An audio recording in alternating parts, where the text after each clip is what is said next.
Quem nunca errou nessa vida, sentindo a dor e a culpa aumentar, de joelho no chão, lágrimas em meus olhos, são marcas da dor de alguém que não quer mais errar. Cristo morreu numa cruz por mim, para libertar os pecados que me escravizavam.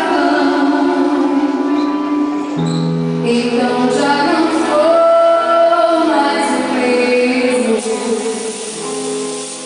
Faço novo no sangue de Cristo ressuscitado.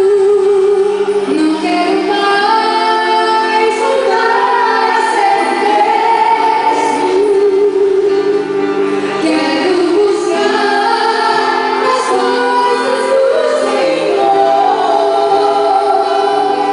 Vou mergulhar em Deus por inteiro. Vida nova em Cristo.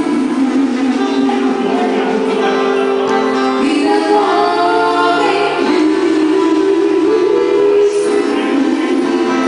Já começou.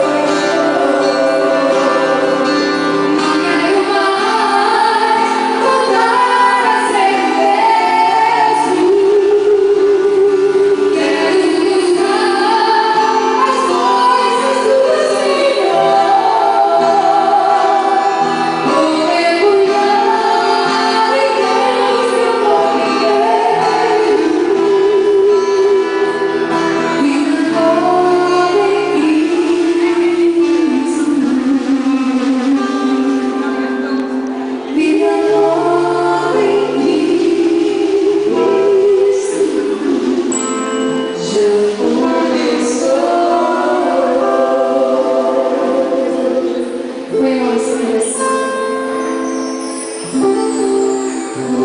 E admitindo que eu sou uma pecadora, você admitindo que você é um pecador, diga: Senhor, eu quero viver uma vida nova em Ti, porque a alegria do mundo não me satisfaz. Eu quero, Senhor, vida nova em Cristo.